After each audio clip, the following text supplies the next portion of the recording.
करने के लिए दिल्ली सरकार के रेवेन्यू डिपार्टमेंट ने सभी एसडीएम के अधीन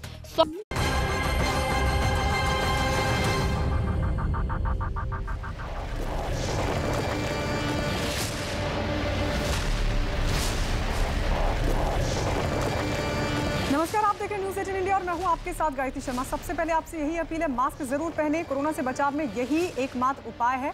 दूसरा उपाय है वैक्सीन लीजिए।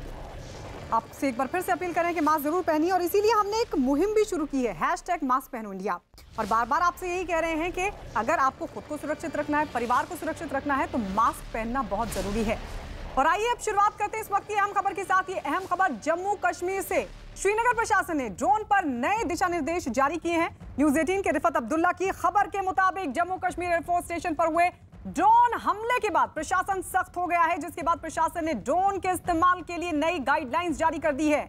इस आदेश के मुताबिक जो लोग ड्रोन का इस्तेमाल कर रहे हैं उन्हें अपना ड्रोन इलाके के पुलिस स्टेशन में जमा कराना होगा। प्रशासन की तरफ से जारी किए गए आदेश के मुताबिक सुरक्षा के लिहाज से इसे जरूरी बताया गया है और साथ ही इस आदेश में यह भी साफ किया गया है कि जो लोग नए दिशा निर्देशों का पालन नहीं करेंगे उन पर कार्रवाई होगी।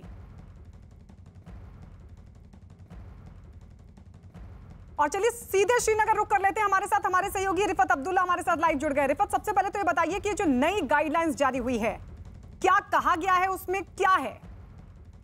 देखिए गायत्री, एक्चुअली सिविल एविएशन की तरफ से गाइडलाइंस आई हैं जिसका पालन किया जा रहा है। आपको मालूम है कि जम्मू में भी इस तरह का एक ऑर्डर डीएम ने जारी किया था और बताया था कि जिनके पास भी ड्रोन है वो डिपॉजिट कराएं पुलिस स्टेशन में और उसके अगेंस्ट रिसिप्ट दिया जाएगा और वो ड्रोन जो है अब वहाँ ही रखना होगा और उसकी डिटेल्स जो है वो पुलिस स्टेशन को फराहम करनी होंगी। और आज श्रीनगर में इस तरीके का ऑर्डर जारी किया डिस्ट्रिक्ट मैजिस्ट्रेट ने और लोगों से बताया गया है, जो इंडिविजुअल्स हैं उनको कहा गया है कि वो अपना ड्रोन जो है वो डिपॉजिट कराएं पुलिस स्टेशन में और वहाँ से एक रिसिप्ट दिया जाएगा उनको और ये कहा जाएगा कि उन्होंने उनका ड्रोन जो है रिसीव किया।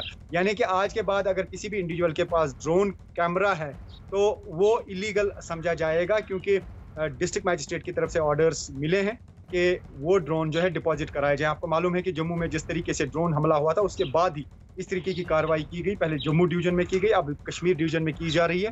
तो ये कहा जा सकता है कि ड्रोन हमलों को रोकने के लिए इस तरह के कदम उठाए जा रहे हैं। और आपको ये भी मालूम है कि जिस तरीके से मीटिंग्स भी यहाँ पे हुई, पुलिस, सीआरपीएफ और आर्मी ने जॉइंट मीटिंग की थी और उसके बाद वो एयरपोर्ट पे भी गए थे और जो इम्पोर्टेंट इंस्टॉलेशंस हैं वहाँ उन्होंने दौरा किया, जायजा लिया कि कितना खतरा हो सकता है। और आईजीपी ने खुद अपनी प्रेस कॉन्फ्रेंस में बताया कि ये एक बड़ा सीरियस थ्रेट है, तो इसको कैसे रोका जाए उस चीज के लिए इकदाम किए जा रहे हैं। गायत्री, अच्छा जरा एक बार रिफत फिर से विस्तार से बताइए कि किन लोगों को ये जो ड्रोन्स हैं वो जमा कराने होंगे और किस तरीके की जानकारी उनकी तरफ से पुलिस को दी जाएगी, किस तरह की इंफॉर्मेशन दी जाएगी?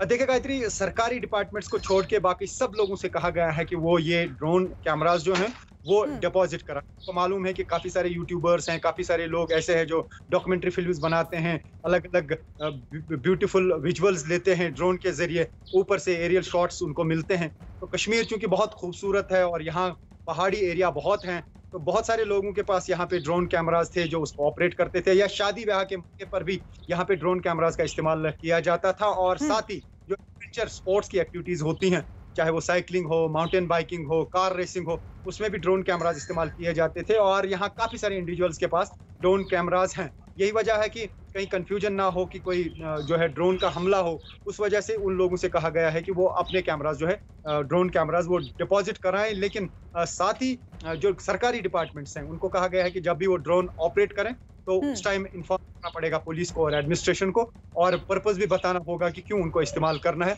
तो ये कहा जा सकता है कि जो भी लोग हैं बाकी सरकारी डिपार्टमेंट्स को छोड़ के, चाहे वो फॉरेस्ट डिपार्टमेंट हो, चाहे वो एग्रीकल्चर डिपार्टमेंट हो, चाहे वो टूरिज्म डिपार्टमेंट हो, उनसे कहा गया है कि वो इन्फॉर्म करें जब वो ड्रोन ऑपरेट करेंगे और पर्पस बताएं। तो ये कहा जा सकता है फिलहाल जितने भी बाकी लोग हैं, चाहे वो जर्नलिस्ट भी हैं, उनसे कहा गया है कि वो ड्रोन जो है वो डिपॉजिट कराएं।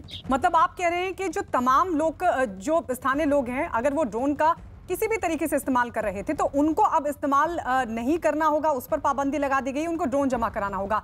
लेकिन जो सरकारी दफ्तर, सरकारी डिपार्टमेंट से जुड़े लोग हैं, उनको पर्पस बताना होगा, उसके बाद वो इस्तेमाल कर पाएंगे। रिफत जी बिल्कुल, क्योंकि काफ़ी सारी सर्वे होती हैं, काफ़ी सारे जो हैं इम्पोर्टेंट चीज़ें होती हैं, जैसे इलेक्ट्रिक डिपार्टमेंट, उनको अगर ट्रांसमिशन लाइन बिछानी होगी, तो वो ड्रोन का इस्तेमाल करते हैं और पूरा एरियल सर्वे करते हैं और उनको पता लगता है कि किस तरीके की टोपोग्राफी है, कहाँ-कहाँ पे बड़े-बड़े टावर्स, ट्रांसमिशन टावर्स खड़े करने हैं। इसी तरीके से एग्रीकल्चर डिपार्टमेंट जो है वो सर्वे करता है कि कहाँ-कहाँ पे नुकसान हुआ है।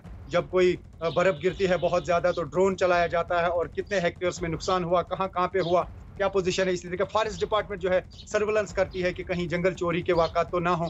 तो इस तरीके से काफ़ी सारे डिपार्टमेंट्स के पास पुलिस, आर्मी, सीआरपीएफ या बाकी जो सुरक्षा एजेंसीज़ हैं, उनको छोड़ के बाकी जो सिविल डिपार्टमेंट्स हैं, उनके पास भी ड्रोन है, लेकिन वो अपनी ड्रोन रख सकते हैं अपने पास। उनको पुलिस स्टेशन में वो जमा नहीं कराने हैं, बल्कि वो अपने पास रख सकते हैं। लेकिन जब ऑपरेट करेंगे तो तब इन्फॉर्म करना होगा, तो ताकि कोई कन्फ्यूजन ना हो। क्योंकि जब कोई भी ड्रोन किसी इलाके में अब चलेगा तो उसको ये समझा जाएगा कि एक शक की नज़र से उसको देखा जाएगा। लेकिन जब डिपार्टमेंट का कोई ड्रोन होगा, उड़ाना होगा, तो वो जब पुलिस स्टेशन को बताएगा या जो वहाँ की सुरक्षा के लोग होंगे उनको बताएंगे, तो वो इन्फॉर्म्ड रहेंगे, तो वो उसको उतारने की कोशिश नहीं करेंगे। रिफत, ये ड्रोन जमा कराने की प्रक्रिया क्या रहेगी और क्या जो ड्रोन जमा कराए जाएंगे उनको जांचा भी जाएगा? ऑब्वियसली हो सकता है कि वो कोशिश की जाए, क्योंकि अभी कह पाना मुश्किल है। हो सकता है कि फुटेज भी खंगाली जाए अगर किसी पे शक होता है। पहले क्रेडेंशियल्स देखे जाएंगे, पर्पस देखा जाएगा, किसने किस चीज के लिए लाया था, क्यों लाया था, कहाँ से लाया था। काफी बड़ी एक्सरसाइज हो सकती है, क्योंकि अगर सुरक्षा बलों को लगा कि जांचने की जरूरत है कौन क्या कर रहा था, कौन कहाँ से जो है फुटेज हासिल कर रहा था, हो सकता है कि ऐसी टेक्नोलॉजी हो जो उस मेमोरी को जांच सके। अभी कह पाना मुश्किल है, लेकिन नामुमकिन नहीं है। अगर इस तरीके से कोई सिक्योरिटी का इशू रहता है तो ड्रोन कैमराज में क्या क्या कैप्चर हुआ है वो शायद जो है उस फुटेज को शायद खंगाला जा सकता है। लेकिन अभी कह पाना मुश्किल है। हो सकता है सिक्रेसी जो है बरकरार रखी जाए, प्राइवेसी बरकरार रखी जाए, और ऐसा ना हो। देखना पड़ेगा कि प्राइवेसी के क्या रूल्स रहेंगे, क्या रेगुलेशंस रहेंगे, क्योंकि सिविल एविएशन आगे से ऑर्डर दिया है तो district magistrate accordingly order pass करेंगे। हो सकता है कि आपकी प्राइवेसी को बरकरार रखा जाएगा और जो भी फुटेज उसमें है उसको छेड़ा नहीं जाएगा। हो सकता है कि छेड़ा भी जा सकता है, मतलब छेड़ा नहीं बल्कि उसकी जांच भी की जा सकती है अगर किसी पे शक होगा। एक्चुअली क्रेडेंशियल्स देखे जाएंगे कि किसका पर्पस क्या था, कौन आदमी किस चीज के साथ रिलेटेड है और क्यों ड्रोन की जरूरत। रिफत, अगर मैं गलत नहीं हूं तो राजौरी और कठुआ में भी शायद ड्रोन को लेकर कुछ गाइडलाइंस जारी हुई थी। वो किस तरह के निर्देश दिए गए थे प्रशासन की तरफ से? सेम गाइडलाइंस हैं, क्योंकि सिविल एविएशन की तरफ से एक्चुअली ऑर्डर आया है और उसको फॉलो किया जा रहा है। और जम्मू में पहले ही कुछ दिन पहले ही ऑर्डर जारी किया गया था और कहा गया था कि ये ड्रोन जो है ये जमा कराने हैं पुलिस स्टेशन में। तो ऑर्डर ऑलमोस्ट सेम है। जिस तरीके से बाकी चीज़ों का ऑर्डर जब सेम आता है आगे से, तो उसको accordingly district magistrates as per need जो है फॉलो करते हैं। जिस तरीके से कोविड के प्रोटोकॉल्स को लेके आगे से जो गाइडलाइंस आती थी, फिर डिस्ट्रिक्ट्स में अलग अलग तरीके से ऑर्डर जारी किए जाते थे। तो यहाँ पे भी ड्रोन में भी ऐसा लगता है कि सिक्योरिटी का इशू बन गया है, तो अलग अलग जो है डिस्ट्रिक्ट मैजिस्ट्रेट्स, जैसे आज श्रीनगर का हुआ, कुपवारा का कर सकता है, बारामूला का हो सकता है, अनंतनाग का, जहाँ जहाँ लगे कि सिक्योरिटी का इशू हो सकता है या इर्द गिर्द उस एरिया में सिक्योरिटी के ऐसे एस्टेब्लिशमेंट्स हैं जिन पे हमला हो सकता है, ड्रोन हमला हो सकता है, शायद उन एरियाज पे ज्यादा फोकस किया जाएगा। लेकिन कॉल ली जा सकती है जो आगे चाहे एसएसपी बोले या जो आगे से सिविल एविएशन के ऑर्डर्स आएंगे उसी हिसाब से कॉल ली जाएगी और डिस्ट्रिक्ट मैजिस्ट्रेट उसी हिसाब से ऑर्डर जारी करेंगे, क्योंकि ऑर्डर जारी करने का जो अथॉरिटी होती है वो डिस्ट्रिक्ट मैजिस्ट्रेट के पास होती है। जी, राजौरी और कठुआ में क्या लोगों ने इस तरह के निर्देशों को खुद से माना था? लग रहा है यहाँ पर भी लोग मानेंगे रिफत? देखिए, जैसा मैंने कहा कि यहाँ पे तो मानना ही पड़ेगा, और अगर किसी के पास रहता है तो इलीगल जो पोजीशन इसको डिक्लेयर किया जा सकता है, तो कोई अपने आप को रिस्क में नहीं डालना चाहेगा। अगर कोई छुपा के रखता है, अब देखना होगा कि जब उससे रिकवर किया जाएगा उसके खिलाफ क्या कार्रवाई की जाएगी। लेकिन कानून के मुताबिक जब डिस्ट्रिक्ट मैजिस्ट्रेट कोई ऑर्डर जारी करता है उसको हर सूरत में जो है उसकी कॉम्प्लायंस करनी पड़ती है, उसको मानना पड़ता है, और अगर कोई नहीं करता है तो वो एक जुर्म होता है। क्योंकि ये कोई छोटा मामला नहीं है, सुरक्षा को लेकर मामला है, तो इस पे कोई भी बड़ा केस बन सकता है सुरक्षा को लेके, या ब्रीच कहीं पे सिक्योरिटी का अगर इस वजह से होता है। तो मुझे नहीं लगता है कि कोई इंडिविजुअल चाहेगा कि उसके खिलाफ कार्रवाई हो फौरन। जैसा मैंने कहा, जिस तरीके के हालात कश्मीर में हैं, तो ये ऐसा समझा जा सकता है कि इलीगल ऐसी डिवाइस करार दी जाएगी जो किसी के पास निकली तो उसके खिलाफ कार्रवाई की जाएगी। तो फिलहाल ये कहा जा सकता है हर कोई चाहेगा कि वो अपनी जो है सिक्योरिटी इंश्योर करे, अपनी सेफ्टी इंश्योर करे, किसी परेशानी में ना फंसे, किसी केस में ना फंसे, वो चाहेगा कि वो डिपॉजिट कराए। रिफत, क्या इस निर्देशों में क्या ये भी साफ किया गया है कि कब तक इन ड्रोन्स को रखा जाएगा प्रशासन की तरफ से अपने पास, और इनको लौटाने की प्रक्रिया क्या होगी? क्या इसका भी कोई जिक्र किया गया है? गायत्री, आपने अहम सवाल पूछा। हर कोई चाहता होगा कि इसका जवाब मिले, लेकिन इस वक्त किसी के पास इसका जवाब नहीं हो सकता है, क्योंकि जो सिचुएशन उभर के आ रही है, डेवलप हो रही है, ड्रोन थ्रेट जो है वो सामने आ रहे हैं। तो मुझे नहीं लगता है कि बहुत जल्दी जो है ये वापस दिए जाएंगे जब तक ये पूरा थ्रेट दूर नहीं होगा। और अगर किसी और जगह ऐसे ड्रोन जो है हमले हुए या ड्रोन के जरिए कोई एम्यूनिशन ड्रॉप किया गया, तो जितना ये ज्यादा सिचुएशन गहराएगी उतना मुश्किल है कि ये ड्रोन वापस मिलेंगे बहुत जल्द। ऐसा लगता है कि फिलहाल इनको रखा जाएगा, पुलिस स्टेशन में रसीद दी जाएगी, और उतने ज्यादा भी नहीं है। अगर 100, 200, 300 ड्रोन होंगे तो सरकारी पुलिस स्टेशन में बहुत मुश्किल नहीं है कि उनको स्पेस नहीं मिल सकती है। रखा जाएगा। अब ये देखना होगा कि सरकार ऐसी कोई पॉलिसी देखेगी कि अगर किसी ने 20,000 रुपए का ड्रोन लाया है, उनको वो पैसे दे देंगे या हाफ रेट दे देंगे या 70% पैसा दे देंगे, और उसका जो है हमेशा के लिए सरकार ले लेगी, ताकि मतलब उनको वापस ही ना लौटाया जाए। शुक्रिया रिफत, ये तमाम जानकारी हमें देने के लिए। तो ये नई गाइडलाइन श्रीनगर प्रशासन की तरफ से जारी हुई है कि जो लोग ड्रोन का इस्तेमाल कर रहे थे, अब उनको अपना ड्रोन पुलिस स्टेशन में जमा कराना होगा। सरकारी डिपार्टमेंट के जो लोग हैं, अगर वो इस्तेमाल कर रहे हैं तो उनको इस्तेमाल का उद्देश्य बताना होगा, और उसके बाद ही उनको इजाजत दी जाएगी। सिक्योरिटी पर्पस की वजह से ये सख्ती प्रशासन ने की है।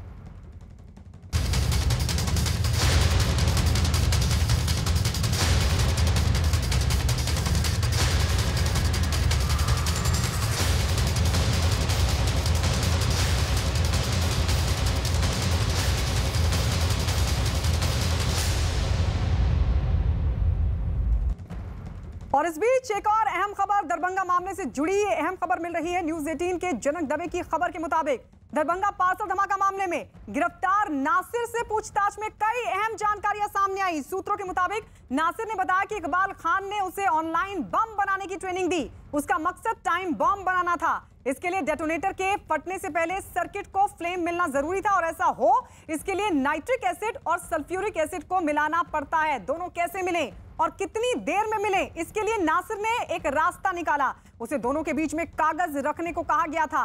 माना जाता है कि ऐसा करने पर कागज एसिड की वजह से कुछ देर में जल जाता और दोनों एसिड मिल जाते। ऐसा होते ही धमाका होता। इकबाल ने नासिर को दोनों एसिड के बीच कागज ही रखने को कहा था, लेकिन नासिर ने गलती से दोनों एसिड के बीच हार्ड बोर्ड रख दिया, और कुछ इस वजह से एक बड़ी साजिश अंजाम देते देते टल गई, नहीं तो एक बड़ी अनहोनी हो सकती थी। बिहार के दरभंगा पार्सल ब्लास्ट केस के दोनों आरोपियों इमरान मलिक और नासिर को दिल्ली लाया गया है। न्यूज़ 18 के चंद्रमोहन की खबर के मुताबिक दोनों आरोपियों को पटना से एनआईए की टीम दिल्ली लेकर पहुंची है। अब इमरान और नासिर से एनआईए के दिल्ली मुख्यालय में होगी पूछताछ। इमरान और नासिर को दरभंगा ब्लास्ट केस में हैदराबाद से गिरफ्तार किया गया था। दोनों यूपी के शामली के रहने वाले हैं। एनआईए कोर्ट ने दोनों को रिमांड पर भेज दिया है। तो आपको बता दें, एक तरफ जो जानकारी मिल रही है, नासिर की तरफ से खुलासा हुआ है पूछताछ में कि इकबाल ने उसे ट्रेनिंग दी थी, ऑनलाइन बम बनाने की ट्रेनिंग दी थी। और इस सब के बीच एक और बड़ा अपडेट ये मिल रहा है कि नासिर और इमरान को एनआईए की जो टीम है वो दिल्ली लेकर पहुंची है, और अब दिल्ली मुख्यालय में इन दोनों से पूछताछ होगी। सीधे रुक कर लेते दिल्ली। हमारे सहयोगी संदीप बोल हमारे साथ लाइव जुड़ गए। संदीप, दोनों से पूछताछ में अभी क्या ताजा अपडेट? देखिए, पूछताछ में वो सारी चीजें आप एकजुट करने की कोशिश की जा रही है जो कि इन दोनों ने गिरफ्तारी के बाद पुलिस को और एनआईए के एजेंसीज को दिए थे, और अब जो है उनको इनकॉर्पोरेट किया जा रहा है। आमने सामने बैठाकर भी बातचीत हो रही है। कई सारे सवाल जो हैं वो एड ऑन किए गए हैं।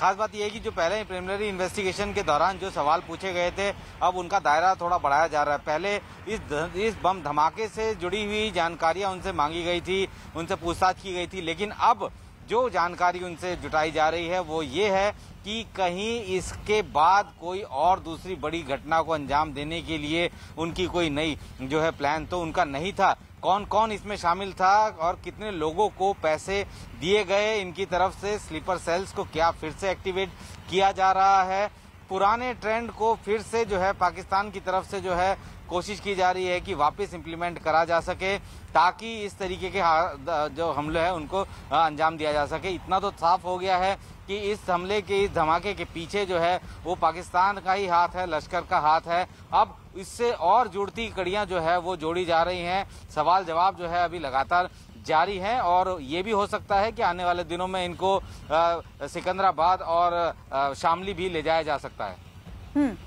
जांच एजेंसियों की तरफ से भी संदीप कोई जानकारी, कोई बयान दिया गया है? देखिए, अभी तक जांच एजेंसी की तरफ से कोई जानकारी या बयान नहीं दिया गया, लेकिन कल एक रिलीज जरूर जारी की गई थी जिसमें उन्होंने इस पूरे केस से संबंधित जो है जानकारी दी थी, लेकिन वो सब प्रिलिमिनरी इंफॉर्मेशन के तहत जो है, जो इन्होंने जो देखा था उसको जो है सार्वजनिक किया था।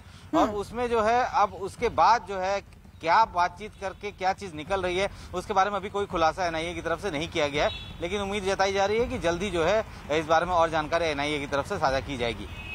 ये जो दिल्ली मुख्यालय में संदीप इन दोनों के साथ पूछताछ हो रही है, कब तक इनको दिल्ली मुख्यालय में ही इनसे पूछताछ होगी? क्योंकि आप ये भी बता रहे हैं कि हो सकता है कि अलग अलग लोकेशंस पर भी इनको ले जाया जाए।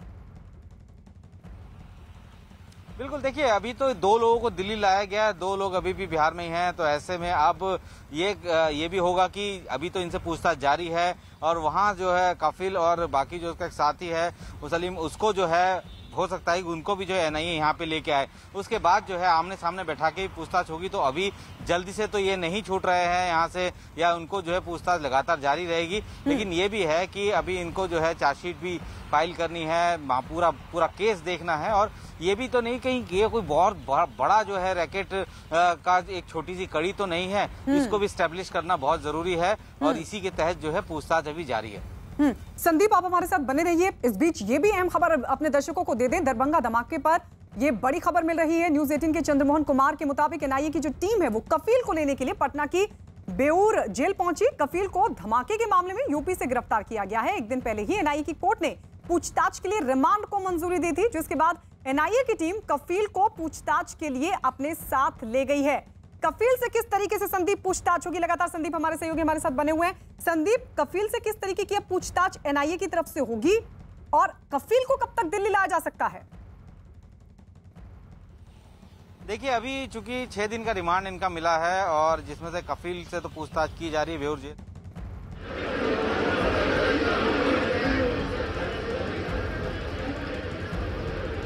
तो ये सीधी तस्वीर हम आपको दिखा रहे हैं शपथ ग्रहण की। ये तस्वीरें पुष्कर सिंह धामी, जो कि उत्तराखंड के नए मुख्यमंत्री चयनित किए गए हैं। सतपाल महाराज को आप इन तस्वीरों में देख रहे हैं, वंशीधर भगत, इसके अलावा तमाम विधायक बीजेपी के। कल ही पुष्कर सिंह धामी को विधायक दल की बैठक में चुना गया नया सीएम। एक बाजपुर से आते, माफ कीजिए, यशपाल आर्य बाजपुर से आते। बिल्कुल दीपांकर, और यहाँ पर एक एक तस्वीर जो है, एक एक तस्वीर के पीछे कई कहानी हो सकती है। और सबसे पहले जब धामी का नाम अनाउंस हुआ था, जो सबसे पहली उनकी बाइट आई थी, पहली प्रतिक्रिया आई थी, उन्होंने यही कहा था कि जो पहले के लोगों ने काम किया उसी काम को आगे बढ़ाऊंगा, यानी साथ लेकर चलूंगा, अलग से कोई लकीर खींचने की कोशिश नहीं करूंगा। और यहाँ पर भी जैसे आए तो सबसे पहले उन लोगों के पास गए जो जिनकी नाराजगी की बात कही जा रही थी, यानी सबको साथ लेकर चलने का संकेत वो दे रहे हैं शपथ ग्रहण पहले से ही। और इस वक्त सुरेश जोशी भी हमारे साथ जुड़ चुके हैं, प्रवक्ता बीजेपी सूर्यकांत धस्मान हमारे साथ जुड़ चुके हैं, नेता कांग्रेस हमारे साथ मौजूद है, और साथ ही हमारे साथ लगातार नीरज कोहली जी मौजूद है, उनके पास भी चलेंगे। और आम आदमी पार्टी की ओर से नवीन परसाली भी हमारे साथ जुड़ रहे हैं। सबसे पहले बीजेपी का रुख कर लेते हैं। सुरेश जोशी जी, ये बताएं, मैं आपको यहां पर बधाई दूं कि तीसरा मुख्यमंत्री आपकी ओर से, या शुभकामनाएं कि आगे की चुनौतियों को अब आप निपटाएं? अपर्णा जी, आज के लिए तो आप बधाई दीजिए और आगे 2022 के लिए शुभकामनाएं दीजिए। ठीक है, दोनों विषय अलग अलग हैं। आज बधाई का दिन है और जो आने वाला समय है वो शुभकामनाओं का दिन है। तो कुल मिलाकर के मैं ये कह सकता हूँ कि जो आने वाला समय रहेगा उत्तराखंड का, निश्चित तौर पर वो एक अच्छा समय रहेगा और उत्तराखंड के भविष्य को संवारने का समय रहेगा।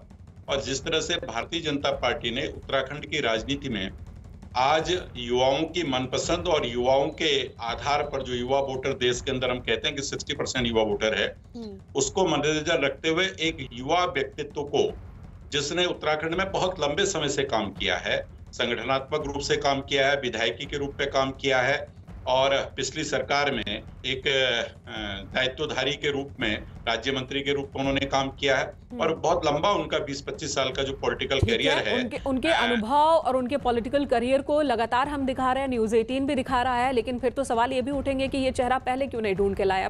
खैर, आज इस वक्त जो तस्वीर इस वक्त देहरादून से आ रही है उसकी भी बात कर लेते हैं। आप बने रहे हमारे साथ। और यहाँ पर राज्यपाल बेबी रानी मौर्य जो कि शपथ ग्रहण दिलवाएंगी मंच पर मौजूद, और साथ ही पुष्कर सिंह धामी जो कि थोड़ी देर में शपथ ग्रहण करने वाले हैं, मंच पर मौजूद हैं इस वक्त। फोटो सेशन हो रहा है और अब थोड़ी ही देर में शपथ ग्रहण समारोह भी शुरू हो जाएगा। सुरेश जोशी जी, आप कह रहे थे शुभकामनाएं, ठीक है। जितने भी सीनियर लीडर्स जिनकी नाराजगी की बात आ रही थी, सतपाल आर्य हो या फिर जितने भी नेता हैं, हरक सिंह रावत, सबकी नाराजगी दूर कर ली गई है।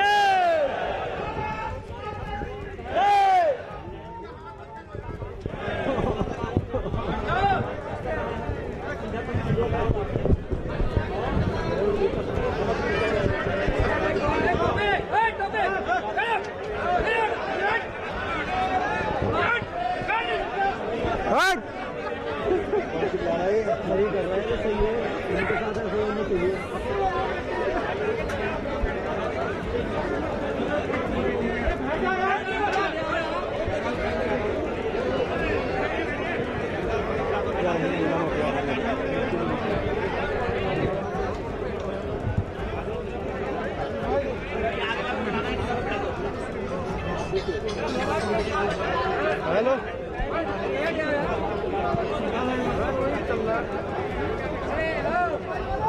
ये राजभवन से सीधी तस्वीरें हम आपको दिखा रहे हैं। आपसे कुछ ही देर में शपथ ग्रहण करेंगे पुष्कर सिंह धामी, राज्यपाल बेबी रानी मौर्य मौजूद हैं। और इसी के साथ अब ये भी साफ होगा कि क्या कैबिनेट में भी कोई फेरबदल हो सकता है। हालांकि सबके बीच सतपाल महाराज भी समारोह में मौजूद हैं। सतपाल महाराज जिन्होंने गृहमंत्री अमित शाह से मुलाकात की, इस तरह की जानकारी निकलकर सामने आ रही थी। हालांकि नाराजगी सतपाल महाराज और हरक सिंह रावत दोनों को लेकर सामने आ रही थी, लेकिन बीजेपी लगातार ये कह रही है कि किसी तरह की कोई नाराजगी नहीं है और हर कोई पुष्कर सिंह धामी के सीएम बनने पर खुश है और 2022 में हम जीत भी हासिल करेंगे उन्हीं के चेहरे पर। लेकिन इस सबके पीछे तस्वीरें देखिए। बिल्कुल, अब कुछ ही देर में मुख्य सचिव अब अनुमति मांगेंगे कार्यक्रम की शुरुआत करने की राज्यपाल से, और जैसे ही राज्यपाल इस बात की अनुमति देंगी कि शपथ ग्रहण का यह कार्यक्रम शुरू किया जाए, शपथ ग्रहण का कार्यक्रम शुरू हो जाएगा। सभी मंत्री, मुख्यमंत्री जो नए शपथ लेने वाले हैं, पुष्कर सिंह धामी, पूर्व मुख्यमंत्री तीरथ सिंह रावत, त्रिवेंद्र सिंह रावत, सभी वो कैबिनेट मंत्री जिन्होंने यहाँ पर शपथ लेनी, सभी यहाँ पर पहुंच चुके हैं। बस कुछ ही मिनटों में अब यहाँ पर ये शपथ ग्रहण का कार्यक्रम शुरू होने वाला है। सभी नेता, बीजेपी के प्रदेश अध्यक्ष हो, प्रदेश प्रभारी हो, विधायक हो, जिन मंत्री पद की शपथ लेनी है, वो खुद मुख्यमंत्री पुष्कर सिंह धामी, यहाँ पर जो आईएएस का जो स्टाफ होता है, अधिकारी जितने होते हैं, वो सब यहाँ पर पहुंच चुके हैं। कुछ मंत्रणा यहाँ पर चल रही है, फोन पर बातचीत हो रही है इस वक्त। मुख्यमंत्री और राज्यपाल फोन पर बात कर रहे हैं। उसके बाद मुख्य सचिव को आप देख सकते हैं, उन्हें इस कार्यक्रम को आगे बढ़ाना है। बस अब जैसे ही राज्यपाल से अनुमति मिलेगी, ये कार्यक्रम राष्ट्रगान यहाँ पर हो चुका है राज्यपाल के आने के बाद, और अब सिर्फ और सिर्फ यहाँ पर शपथ ग्रहण की शुरुआत का इंतजार किया जा रहा है। तो उत्तराखंड के इतिहास में ये दिन, एक राजनीतिक इतिहास में एक अलग दिन होगा। 4 जुलाई 2021, चुनाव से 6 महीने पहले 11वें मुख्यमंत्री शपथ ले रहे हैं। और सुरेश जोशी भी हमारे साथ बने हुए हैं, बीजेपी प्रवक्ता। सुरेश जी, क्या सभी की जो नाखुशी है वो सब बात हो गई है, सब कुछ ठीक, अब ऑल इज वेल? देखिए, पहली बात तो मैं बताऊं कि नाखुशी कोई थी नहीं, नाखुशी शब्द ही नहीं था।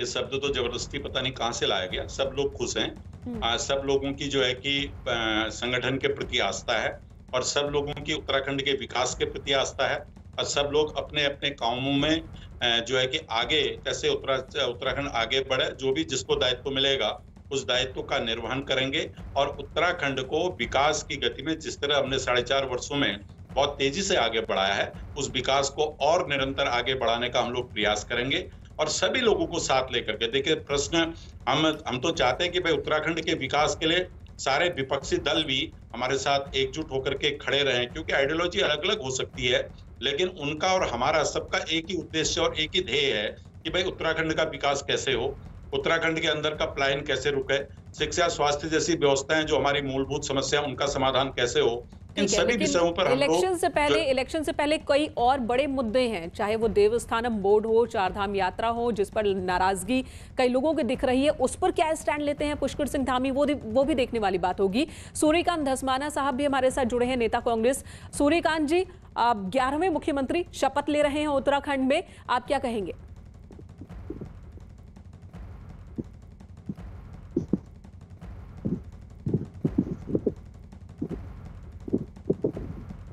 सूर्यकांत जी, आवाज मिल रही है आपको? देखिए, इससे ज्यादा दुर्भाग्यपूर्ण दिवस नहीं हो सकता। अभी दीपांकर कह रहे थे 4 जुलाई का दिन जो है वो बड़ा ऐतिहासिक। मैं समझता हूँ उससे दुर्भाग्य क्या हो सकता है। मेरी आवाज आ रही है आपको? बिल्कुल बिल्कुल आ रही है आपकी आवाज। इससे बड़ा दुर्भाग्यपूर्ण स्थिति क्या हो सकती है कि 4 विधानसभा के चुनाव हुए इस राज्य में 2002 से लेकर 7, 12, 17 पहली बार 57 विधायकों का प्रचंड बहुमत देकर के जनता ने, और प्रचंड बहुमत जो है न त्रिवेंद्र सिंह जी को दिया, न तीरथ सिंह जी को दिया, न पुष्कर धामी को दिया। नरेंद्र मोदी जी जो देश के यशस्वी प्रधानमंत्री हैं, उनके आश्वासन के बाद उन्होंने मुतमईन किया जनता को कि डबल इंजन की सरकार दीजिए। राज्य में दूसरी सरकार होती है, केंद्र में दूसरी सरकार होती है तो मुश्किल आती है। डबल इंजन की सरकार होगी तो राज्य की आबाद गति से पूरी विकास की रोशनी यहाँ पर होगी। उन्होंने कहा बेरोजगारों का किसी का हाथ खाली नहीं रहेगा। उन्होंने कहा राज्य का किसान जो है उसका कर्जा हम माफ कर देंगे। उन्होंने कहा कि प्रदेश के अंदर जीरो टॉलरेंस तो वो पब्लिक जो जनता है उस पर कितना उस मार्क्स देती है वो तो आने वाले इलेक्शन में तय हो जाएगा। लेकिन मैंने सवाल आपको आज की तस्वीर पर किया था। ठीक है, इस वक्त एक बार रुख देहरादून का करते हैं क्योंकि 5 बजे का वक्त निर्धारित था। 5:10 हो चुका है, अभी तक शपथ ग्रहण शुरू हुआ नहीं है। दीपांकर भट्ट, वजह क्या, देरी की वजह क्या? बिल्कुल मेनका, ये फिलहाल समझना बेहद मुश्किल है। मुख्य सचिव मंच पे खड़े हैं, जिन्होंने शपथ लेनी है पुष्कर सिंह धामी मुख्यमंत्री पद की, वो मंच पे है। राज्यपाल पहुंच चुकी हैं, लेकिन जहां पर मैं खड़ा हूं क्योंकि मीडिया की दूरी मंच से बहुत दूर है, ऐसे में इस बात का अंदाजा लगाना बेहद मुश्किल हो रहा है कि ये देरी आखिर किस वजह से। सभी लोग यहाँ पर पहुंच चुके हैं, जिन मंत्रियों को शपथ लेनी है वो पहुंच चुके हैं, जो पूर्व मुख्यमंत्री वो पहुंच चुके हैं, पुष्कर धामी का परिवार यहाँ पर पहुंच चुका है। लेकिन ये शपथ ग्रहण क्यों लेट हो रहा है, ये अभी यहाँ पर वजह साफ नहीं हो पा रही है। मौसम भी अब साफ हो चुका है, धूप निकल चुकी है, तो ये रुकावट आखिर किस वजह से है, ये फिलहाल इसका अंदाजा लगाना बेहद मुश्किल हो रहा है मेनका यहाँ पर। और क्योंकि 5 बजे का तय वक्त था, सभी मेहमान और सभी जो अतिथि थे या जो जिन मंत्री, नेता और खुद मुख्यमंत्री जी ने शपथ लेनी है, सभी लोग वक्त पर पहुंच चुके थे। समर्थकों की नारेबाजी, किसी और के आने का इंतजार तो नहीं हो रहा है। त्रिवेंद्र रावत सरकार के बाद पहले त्रिवेंद्र रावत सरकार, फिर तीरथ सरकार और पुष्कर धामी। लेकिन जिस तरह की नारेबाजी यहाँ आप बैकग्राउंड में सुन सकती है, पुष्कर धामी के लिए नारेबाजी जमकर हो रही है। अब ये उनके क्षेत्र के लोग हैं, ये उनसे जुड़े हुए लोग हैं, उनके समर्थक हैं। लेकिन हमने त्रिवेंद्र सिंह रावत का भी शपथ ग्रहण देखा और हमने तीरथ सिंह रावत का शपथ ग्रहण भी देखा। दोनों मुख्यमंत्रियों के शपथ ग्रहण से पहले इतनी जबरदस्त नारेबाजी हुई हो ऐसा हमें नहीं दिखा। और खुद आप अगर देखेंगे तो जितने मंत्री यहाँ पर शपथ लेने आए हैं वो सब उन कार्यकर्ताओं को देख रहे हैं जो पुष्कर सिंह धामी के नाम के नारे लगा रहे हैं। यानी आप एक बात समझिए कि पुष्कर सिंह धामी जो 45 साल के मुख्यमंत्री पद की शपथ लेने जा रहे हैं, 45 साल की उम्र है, उनके साथ जो यूथ का कनेक्ट है, चाहे ये यूथ उनकी खटीमा विधानसभा का ही क्यों ना हो, लेकिन ये कनेक्ट उनके बीच दिख रहा है। तो बाकी नेता भी यहाँ पर थोड़े से चकित जरूर है कि आखिर इतनी नारेबाजी यहाँ पर, जबकि अभी शपथ ग्रहण हुआ भी नहीं है। और ये समझना बेहद मुश्किल हो रहा है मेनका यहाँ पर, क्योंकि जो राज्यपाल के एडीसी हैं दोनों उनके साथ में, यहाँ पर मुख्य सचिव हैं, खुद जो गोपन के सचिव हैं अमित नेगी वो मंच पर मौजूद हैं। तो कार्यक्रम में देरी क्यों हो रही है ये यहाँ पर समझना बेहद मुश्किल हो रहा है जी। एक कारण जो मुझे अंदाजा लग रहा है कि बारिश की वजह से हो ना हो कहीं पर लाइट की सप्लाई में प्रॉब्लम आई हो, लेकिन पंखे भी यहाँ पर चल रहे हैं, तो इसलिए ये कहना कि लाइट की सप्लाई की गई दिक्कत हो वो भी समझ में नहीं आ रहा है। हो सकता है ऑडियो की कोई प्रॉब्लम हो, ये हो सकता है जो मंच में माइक लगे हैं हो सकता है उनकी प्रॉब्लम यहाँ पर हो। तो अभी सब कुछ अंदाजे पे मेनका पर, ये जैसे जैसे कार्यक्रम लेट हो रहा है यहाँ पर जो नारेबाजी है पुष्कर सिंह धामी के समर्थन में वो तेज होती जा रही है। कोई और भी आने वाला हो जिसका इंतजार चल रहा हो, क्या ये मुमकिन है?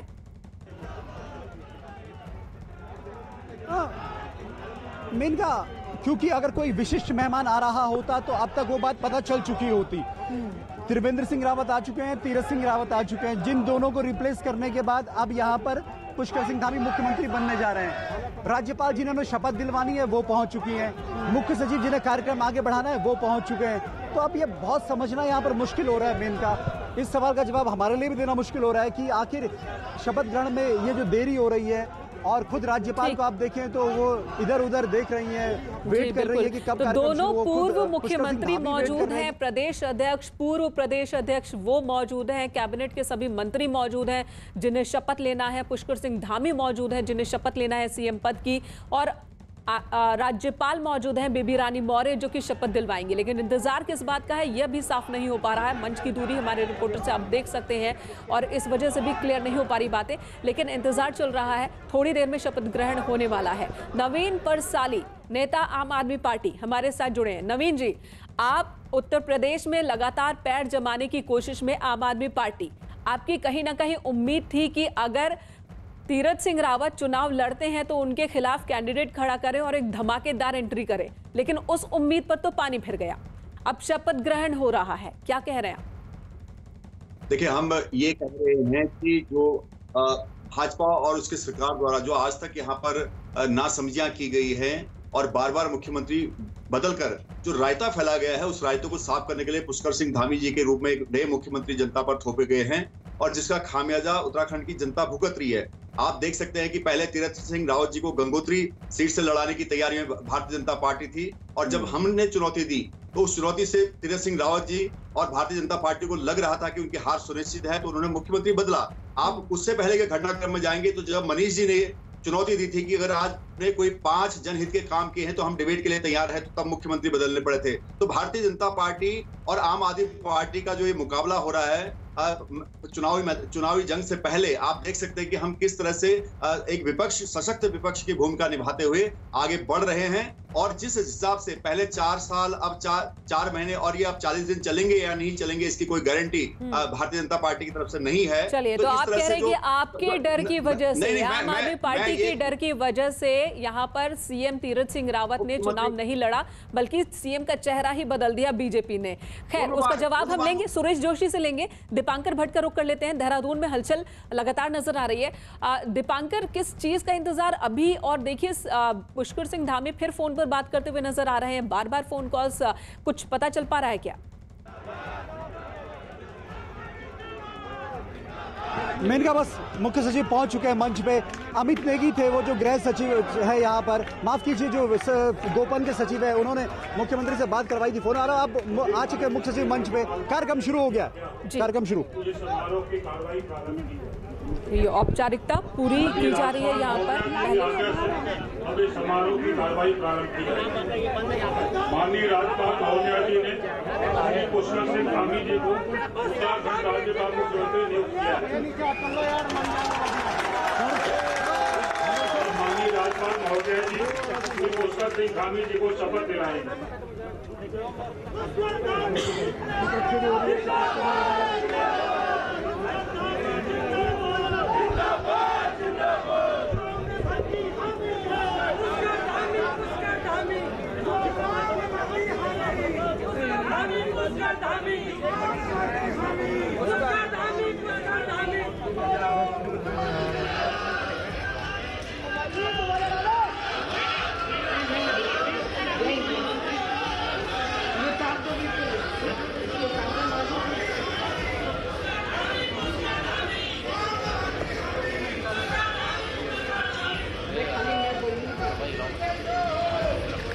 मैं पुष्कर सिंह धामी ईश्वर की शपथ लेता हूं कि मैं विधि द्वारा स्थापित भारत के संविधान के प्रति सच्ची श्रद्धा और निष्ठा रखूंगा। मैं भारत की प्रभुता और अखंडता अक्षुण्ण रखूंगा।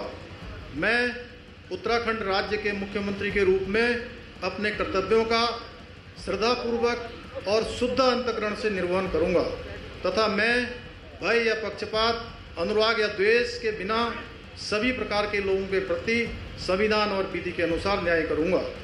मैं पुष्कर सिंह धामी ईश्वर की शपथ लेता हूं कि जो विषय उत्तराखंड राज्य के मुख्यमंत्री के रूप में मेरे विचार के लिए लाया जाएगा अथवा मुझे ज्ञात होगा, उसे किसी व्यक्ति या व्यक्तियों को तब तक के सिवाय जबकि ऐसे मुख्यमंत्री के रूप में अपने कर्तव्यों के सम्यक निर्वहन के लिए ऐसा करना अपेक्षित हो, मैं प्रत्यक्ष अथवा अप्रत्यक्ष रूप से संसूचित या प्रकट नहीं करूंगा।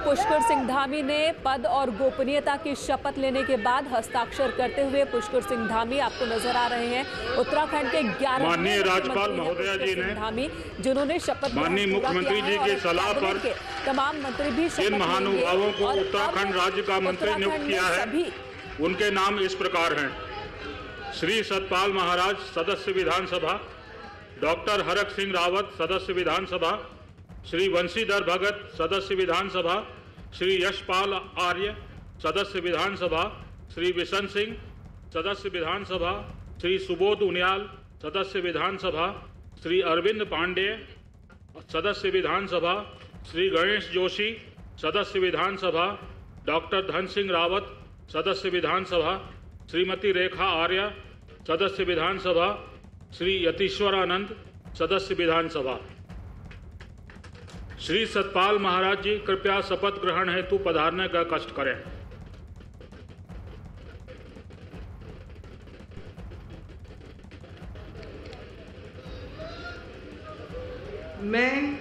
मैं सतपाल महाराज ईश्वर की शपथ लेता हूं कि मैं विधि द्वारा स्थापित भारत के संविधान के प्रति सच्ची श्रद्धा और निष्ठा रखूंगा। मैं भारत की प्रभुता और अखंडता अक्षुण्ण रखूंगा।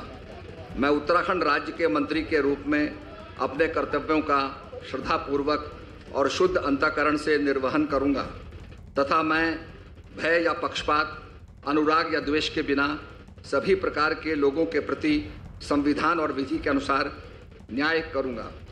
मैं सतपाल महाराज ईश्वर की शपथ लेता हूं कि जो विषय उत्तराखंड राज्य के मंत्री के रूप में मेरे विचार के लिए लाया जाएगा अथवा मुझे ज्ञात होगा, उसे किसी व्यक्ति या व्यक्तियों को तब तक के सिवाय जबकि ऐसे मंत्री के रूप में अपने कर्तव्यों के सम्यक निर्वहन के लिए ऐसा करना अपेक्षित हो, मैं प्रत्यक्ष अथवा अप्रत्यक्ष रूप से संसूचित या प्रकट नहीं करूंगा।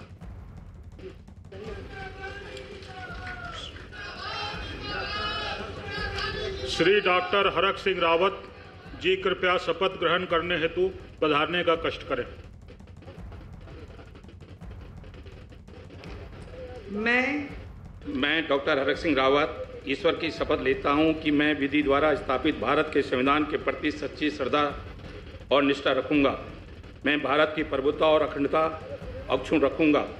मैं उत्तराखंड राज्य के मंत्री के रूप में अपने कर्तव्यों का श्रद्धापूर्वक और शुद्ध अंतःकरण से निर्वहन करूंगा तथा मैं भय या पक्षपात, अनुराग या द्वेष के बिना सभी प्रकार के लोगों के प्रति संविधान और विधि के अनुसार न्याय करूंगा। मैं डॉक्टर हरक सिंह रावत ईश्वर की शपथ लेता हूं कि जो विषय उत्तराखंड राज्य के मंत्री के रूप में मेरे विचार के लिए लाया जाएगा अथवा मुझे ज्ञात होगा, उसे किसी व्यक्ति या व्यक्तियों को तब तक के सिवाय जबकि ऐसे मंत्री के रूप में अपने कर्तव्यों के समय निर्वहन के लिए ऐसा करना अपेक्षित हो, मैं प्रत्यक्ष अथवा अप्रत्यक्ष रूप से संसूचित या प्रकट नहीं करूंगा। श्री वंशीधर भगत जी, कृपया शपथ ग्रहण हेतु पधारने का कष्ट करें।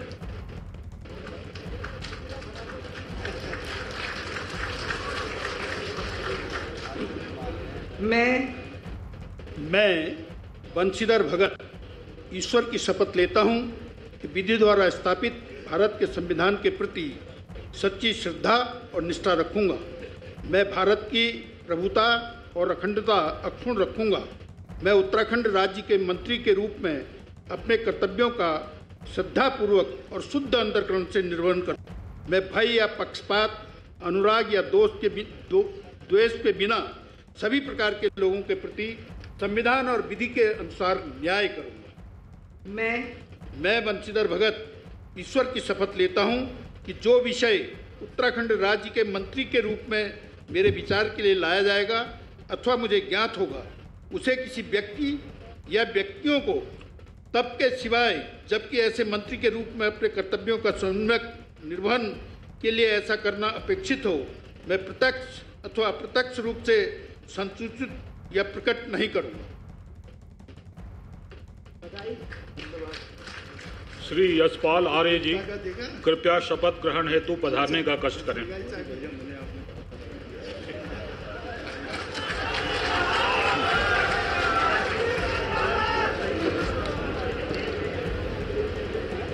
मैं यशपाल आर्य ईश्वर की शपथ लेता हूं कि मैं विधि द्वारा स्थापित भारत के संविधान के प्रति सच्ची श्रद्धा और निष्ठा रखूंगा। मैं भारत की प्रभुता और अखंडता अक्षुण्ण रखूंगा। मैं उत्तराखंड राज्य के मंत्री के रूप में अपने कर्तव्यों का श्रद्धापूर्वक और शुद्ध अंतःकरण से निर्वहन करूंगा तथा मैं भय या पक्षपात, अनुराग या द्वेष के बिना सभी प्रकार के लोगों के प्रति संविधान और विधि के अनुसार न्याय करूंगा।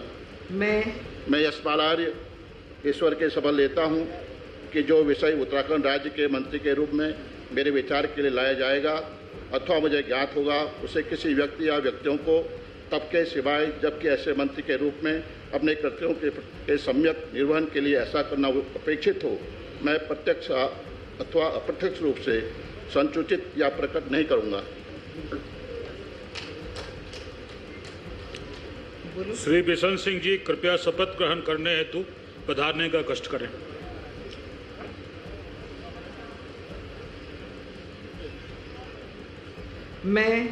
मैं बिशन सिंह ईश्वर की शपथ लेता हूं कि मैं विधि द्वारा स्थापित भारत के संविधान के प्रति सच्ची श्रद्धा और निष्ठा रखूंगा।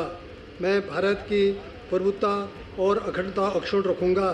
मैं उत्तराखंड राज्य के मंत्री के रूप में अपने कर्तव्यों का श्रद्धापूर्वक और शुद्ध अंतःकरण से निर्वहन करूंगा तथा मैं भय या पक्षपात, अनुराग या द्वेष के बिना सभी प्रकार के लोगों के प्रति संविधान और विधि के अनुसार न्याय करूंगा।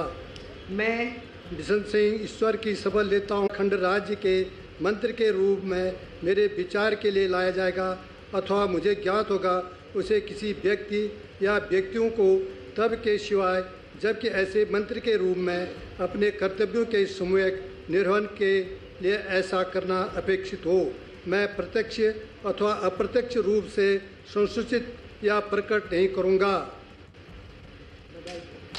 श्री सुबोध उनियाल जी, कृपया शपथ ग्रहण हेतु पधारने का कष्ट करें।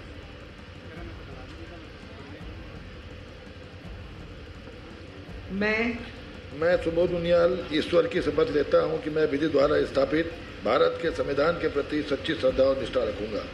मैं भारत की प्रभुता और अखंडता अक्षुण्ण रखूंगा। मैं उत्तराखंड राज्य के मंत्री के रूप में अपने कर्तव्यों का श्रद्धापूर्वक और शुद्ध अंतःकरण से निर्वहन करूंगा तथा मैं भय या पक्षपात, अनुराग या द्वेष के बिना सभी प्रकार के लोगों के प्रति संविधान और विधि के अनुसार न्याय करूंगा। मैं सुबोध उनियाल ईश्वर की शपथ लेता हूं कि जो विषय उत्तराखंड राज्य के मंत्री के रूप में मेरे विचार के लिए लाया जाएगा अथवा मुझे ज्ञात होगा, उसे किसी व्यक्ति या व्यक्तियों को तब के सिवाय जबकि ऐसे मंत्री के रूप में अपने कर्तव्यों के सम्यक निर्वहन के लिए ऐसा करना अपेक्षित हो, मैं प्रत्यक्ष अथवा अप्रत्यक्ष रूप से संसूचित या प्रकट नहीं करूंगा।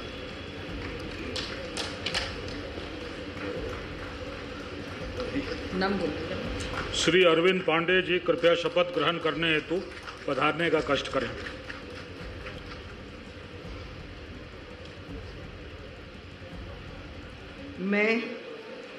मैं अरविंद पांडे ईश्वर की शपथ लेता हूं कि मैं विधि द्वारा स्थापित भारत के संविधान के प्रति सच्ची श्रद्धा और निष्ठा रखूंगा। मैं भारत की प्रभुता और अखंडता अक्षुण्ण रखूंगा। मैं उत्तराखंड राज्य के मंत्री के रूप में अपने कर्तव्यों का श्रद्धापूर्वक और शुद्ध अंतःकरण से निर्वहन करूंगा तथा मैं भय या पक्षपात, अनुराग या द्वेष के बिना सभी प्रकार के लोगों के प्रति संविधान और विधि के अनुसार न्याय करूंगा।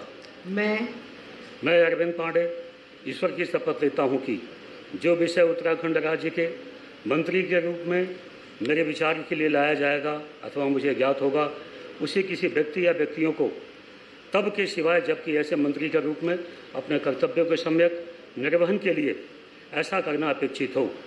मैं प्रत्यक्ष या अप्रत्यक्ष रूप से संसूचित या प्रकट नहीं करूंगा।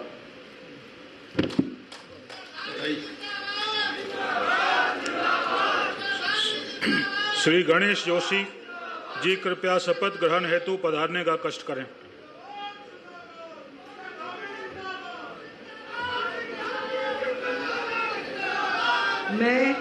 मैं गणेश जोशी ईश्वर की शपथ लेता हूं कि मैं विधि द्वारा स्थापित भारत के संविधान के प्रति सच्ची श्रद्धा व निष्ठा रखूंगा। मैं भारत की प्रभुता और अखंडता अक्षुण्ण रखूंगा। मैं उत्तराखंड राज्य के मंत्री के रूप में अपने कर्तव्यों का श्रद्धापूर्वक और शुद्ध अंतःकरण से निर्वहन करूंगा तथा मैं भय या पक्षपात, अनुराग या द्वेष के बिना सभी प्रकार के लोगों के प्रति संविधान और विधि के अनुसार न्याय करूंगा।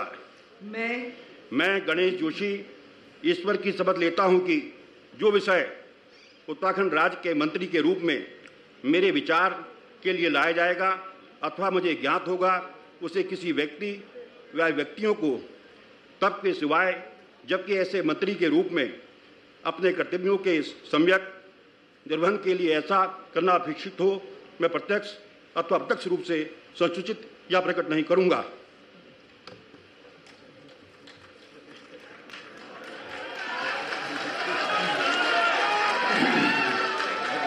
श्री डॉक्टर धन सिंह रावत जी कृपया शपथ ग्रहण हेतु पधारने का कष्ट करें।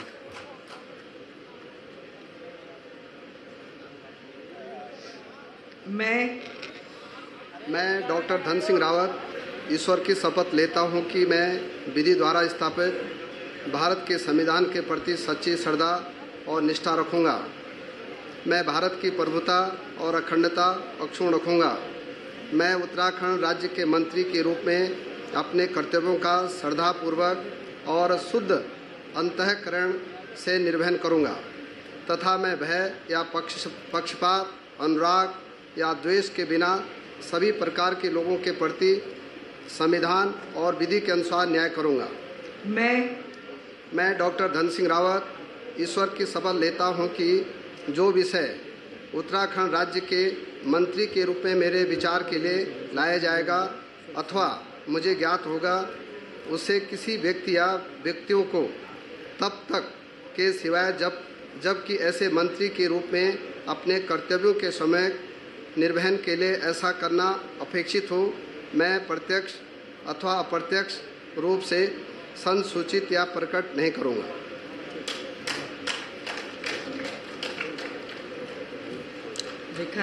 श्रीमती रेखा आर्य जी कृपया शपथ ग्रहण हेतु पधारने का कष्ट करें।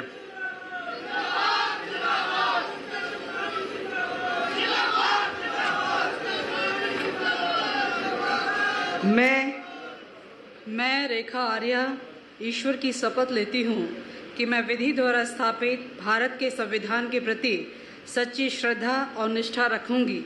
मैं भारत की प्रभुता और अखंडता अक्षुण्ण रखूंगी।